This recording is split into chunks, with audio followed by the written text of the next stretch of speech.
You know, there's something so fundamentally human about wanting to smell good. It's ancient. Absolutely. Perfumes, scents, they've been part of social connection, attraction, even self-expression for And it millennia. feels so natural, so So, nice.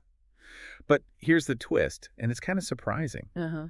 Despite how much we love them, perfumes especially maybe, the cheaper ones, or even just where we put them, they might actually be posing some pretty serious hidden risks to our hormones. It's a stark contrast, isn't it? Something we use for outward appeal, potentially messing with our internal wiring. Yeah, exactly.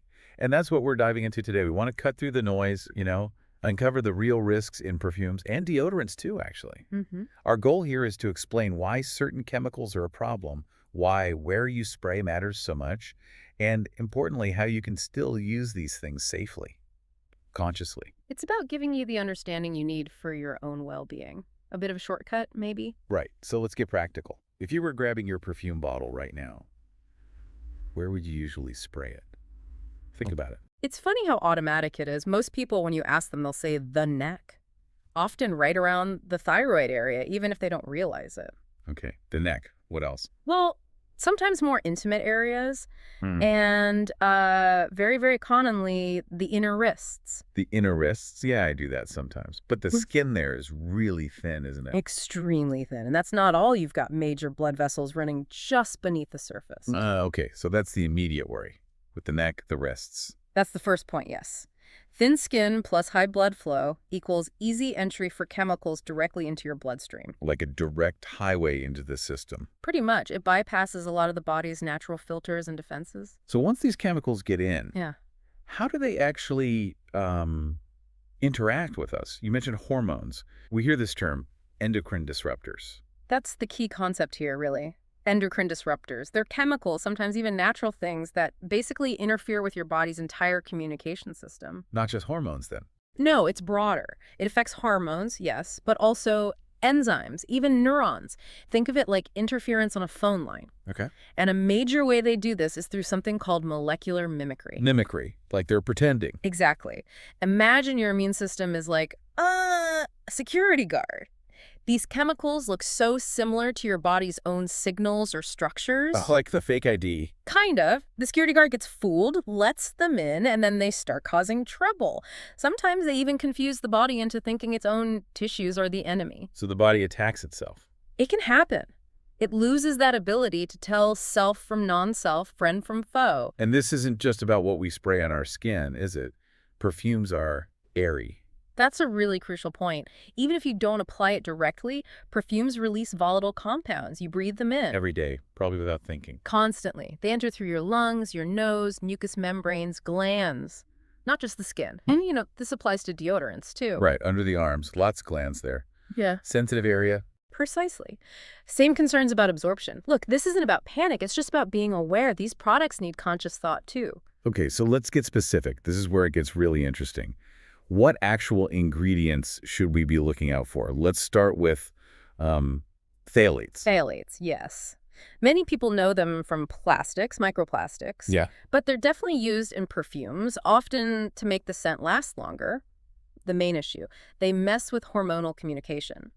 Specifically, they seem to impact thyroid hormone signaling. And the thyroid that controls our energy levels, metabolism. Yeah. It's vital. Absolutely vital. So spraying a perfume with phthalates right onto your neck near the thyroid, it's like pouring fuel on a fire, potentially. It's compounding the problem, especially if your thyroid is already stressed. Okay, that's phthalates. What about musks? I see those listed sometimes. Musks, or amyscales, as they're sometimes called. Also significant endocrine disruptors. The worrying thing with musks is they bioaccumulate. Meaning they build up in the body. Yes, they don't easily get flushed out. Yeah. And they have systemic effects. They travel. Put them on thin skin, like the neck near the carotid arteries or the wrists. The express lanes we talked about. Right. They can enter the bloodstream and potentially reach the brain, the heart, other organs. It's not just a local effect. They really get around. Okay, what else? Triclosan. Triclosan is an interesting one. Its main action is altering your skin's natural microbiome, the good bacteria that protect you. It weakens the skin's defense. Exactly. Makes the skin more permeable, more vulnerable to other harmful things getting through. And then you've got parabens. Often used as preservatives, right? Yes, very common in cosmetics, including perfumes. And they seem to have a particular affinity for the reproductive system. And one more to mention, though, maybe less common now, is benzene. Benzene, I know that name. Yeah, sometimes used as a solvent or preservative. It's a known carcinogen. Definitely something to avoid. Wow. Okay, when you list them like that, phthalates, musks, triclosan, parabens, it sounds like a perfect storm scenario, Yeah. especially if they're all in one product. It really can be. You've got triclosan weakening the door, so to speak, musks getting inside and traveling everywhere, phthalates interfering with hormones and nerves, parabens heading towards the reproductive system. It's not just additive risk, it's synergistic. The combination can be much worse than any single ingredient. And this isn't happening in a vacuum, is it? Our modern lifestyles, Yeah. they're already putting a strain on us. You absolutely nailed it. Think about it. Poor diets, lots of processed food, maybe nutrient poor, full of toxins, sedentary lifestyles, this new adipose pandemic people Yeah. talk about, chronic stress, high cortisol, Not enough sleep. especially good quality nighttime sleep, lack of contact with nature. Our systems are often already overloaded. Perfumes just add another layer of toxic burden onto that stress It system. all adds up. It really does. And there's another angle too, perfume in the sun. Oh, what happens there? Putting perfume on your skin and then going out in the sun. It can actually cause skin staining, irritation, even make the skin unhealthy in that area. So you've got the internal hormonal disruption and an external skin health risk. That's not good. Yeah. And something else I've been noticing, maybe you have too, there seems to be this trend among younger people, like preteens, adolescents. Yeah. They are using so much perfume. Yes, that is a significant concern. Their bodies are still developing, going through massive hormonal shifts. So they're potentially more vulnerable. Absolutely. Applying these chemical cocktails to sensitive areas like the neck, wrists, maybe intimate areas during this critical developmental window, the risk is definitely heightened. And if you add that to other habits, Yeah. maybe vaping, alcohol, whatever else. It becomes a giant snowball effect, doesn't it? Yeah. A cumulative burden of exposures that could lead to health problems manifesting years later. Mhm. We really need to be mindful of this for the younger generation. Okay, this is all quite eye-opening, maybe a bit alarming for some. But the crucial question then is, can we still enjoy fragrances? How do we do it safely? That's the practical takeaway we need. And yes, you can. The first step really is quality. Aim for higher quality perfumes. Why does it matter? Generally, they tend to use more natural essences and often employ safer, less disruptive preservatives. Yes, they usually cost more, Right. but view it as an investment in your health. Better value in the long run, truly. Okay, quality first. Now, application. Let's hammer this home.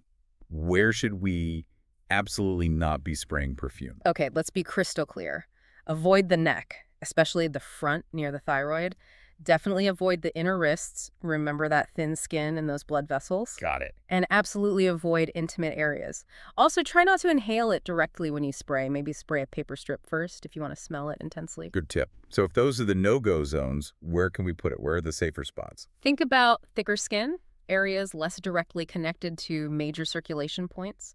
Behind the ears is often suggested, maybe towards the nape of the neck. Your collarbone, perhaps, if the skin feels more robust there. And actually, applying it to your clothes is a great option. On clothes. Does it last? It can, especially on fabrics that hold scent well, like a shirt or trousers you'll wear for a while. The general idea is choose body areas where the skin is thicker, more resistant, less permeable. Makes sense. And please remember, less is more. A really good quality perfume is potent. You don't need to bathe in it. A small spritz is usually enough. So wrapping this up, Yeah. what's the main message for you listening right now? I think it's that a little bit of awareness really does make a difference. It empowers you to make better choices. Exactly. Perfumes, they can be wonderful, a cherished ritual even, but we need to be conscious about what we're using and where we're putting it, especially thinking about our hormonal health. It's simply about aligning this habit with your overall well-being, informed choices. Indeed. So here's something to think about. In this world just saturated with smells, how will what you've learned today change the way you choose fragrances? For yourself, maybe for others. Knowing that what we put on our skin has these invisible impacts.